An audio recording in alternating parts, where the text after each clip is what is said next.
ఈరోజు కథ గురు కటాక్షం. అనగనగా ఒక ఊరిలో ఒక షావుకారు ఉండేవాడు. ఆ షావుకారికి నలుగురు కొడుకులు. ఒక రోజున నలుగురు కొడుకులను పిలిచి, అబ్బాయి, ధనం సంపాదించటానికి మంచి మార్గం ఏది అని అడిగాడు. మొదటి ముగ్గురు వాళ్ళకు తోచిన ఆలోచనలు చెప్పారు. నాలుగోవాడు మాత్రం అనాలోచితంగా, నాకేం, నేను మహారాజునవుతాను, రాజ్యం ఏలుతాను అన్నాడు. చివరివాడైన సిరిపాలుడు ఈ డాబు కబుర్లు విని తండ్రికి కోపం వచ్చి అతన్ని ఇంటి నుంచి వెళ్ళగొట్టాడు.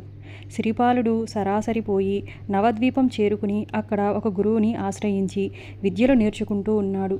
ఆ గురువు వద్దే రత్నమంజరి అనే రాజకుమారి, ఒక మంత్రి కుమారుడు కూడా విద్యలు అభ్యసిస్తూ ఉన్నారు. ఇలా ఉండగా రత్నమంజరికి మంత్రి కుమారుణ్ణి పెళ్లాడాలి అనుకుంది. కానీ ఈ సంబంధం మంత్రి కుమారుడికి ఎంతమాత్రం ఇష్టం లేదు. అందుచేత ఏదో ఒక సాకు చెప్పి రోజులు గడుపుతూ ఉన్నాడు. ఒకనాడు రత్నమంజరి అతన్ని నిర్బంధించేసరికి ఆమెను సమాధానపరచడం తప్పనిసరి అయింది.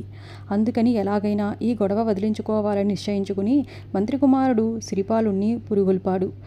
ఓయి నేస్తం, నా దుస్తులు ధరించి నాలాగే ముస్తాబయ్యి, అచ్చం నాలాగే తయారయ్యి ఒంటి మీద రాజకుమారుని ఎక్కించుకుని తీసుకుపో అన్నాడు.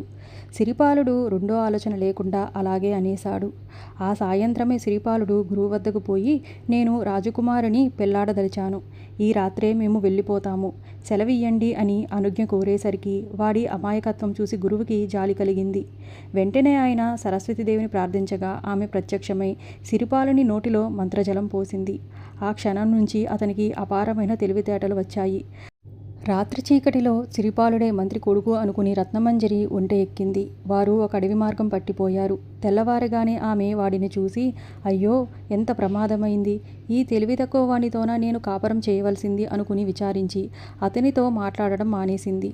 వారు పోయి అమరావతి నగరం చేరుకున్నారు. ఆ దేశపు రాజు సిరిపాలుని తెలివితేటల గురించి విని తన మంత్రిగా చేసుకున్నాడు.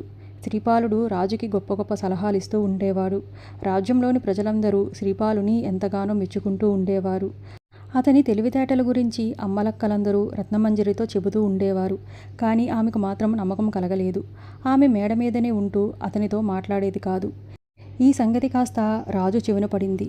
రాజ్యంలో ప్రజలందరినీ మెప్పించిన ఈ సిరిపాలుడు భార్యను మెప్పించలేకపోవడమేమిటి? ఆమె ఎటువంటిదో అని తలచి రాజు వెంటనే సిరిపాలుణ్ణి పిలిచి, మంత్రి, నేను ఈ రాత్రికి మీ ఇంటికి భోజనానికి వస్తాను. నీ భార్య చేత స్వయంగా వంట చేయించి వడ్డించాలి అనేసరికి అతను ఒప్పుకొని భార్యకు కబురు చేశాడు. రాజు భోజనానికి వచ్చాడు. రాజకుమార్తె వడ్డిస్తూ 3 సార్లు వేరువేరు రంగుల చీరలు మార్చి కట్టుకుంది. 3 సార్లు ముగ్గురు స్త్రీలు వచ్చి వడ్డించారు అనుకున్నాడు రాజు. కానీ మంత్రి భార్య చేసిన యుక్తి కనిపెట్టలేకపోయాడు. ఇంకా చేసేదేముంది, రాజు ఇంటికి వెళ్ళిపోయాడు. అయినా ఆమె తెలివితేటల గురించి తెలుసుకోవాలనని పట్టుదలతో మంత్రిని మళ్ళీ పిలిచి, నీ భార్య బాగా పాడగలదట. ఈ సాయంత్రం నేను దేవాలయానికి వస్తున్నాము. అక్కడ నీ భార్య పాట ఏర్పాటు చెయ్యి అని చెప్పాడు. ఈ మాట సిరిపాలుడు తన భార్యకు చెప్పి పంపగా ఆమె, నా భర్త మధ్యలో వాయించినట్లయితే నేను పాడటానికి అభ్యంతరం లేదు అంటూ బదులు పంపింది. దానికి సిరిపాలుడు ఒప్పుకున్నాడు. ఆ సాయంత్రం దేవాలయంలో రత్నమంజరి అద్భుతంగా పాడింది. అంతకు మించి అద్భుతంగా సిరిపాలుడు మధ్యలో వాయించాడు. అప్పుడు రాజకుమారికి తన భర్త మీద నమ్మకం కుదిరి మాట్లాడడం మొదలుపెట్టింది. తెలివితేటలలో అతీతమైన ఈ అపూర్వ దంపతులను ముత్యాల పల్లకీలో కూర్చోబెట్టి అమరావతి పట్టణరాజు అతి వైభవంగా ఊరేగించాడు. రాజ్యంలో ప్రజలు ఆనందానికి అంతులేకపోయింది. రత్నమంజరి, సిరిపాలుడిపై దేవతలు పూలవర్షం కురిపించారు. ఊరేగింపులో ఈ దంపతులకు విద్య ప్రసాదించిన గురు కటాక్షం వల్ల సిరిపాలుడికి ప్రసన్నమైన సరస్వతీదేవి కూడా ప్రత్యక్షమై వారిని అనేక విధాల ఆశీర్వదించారు.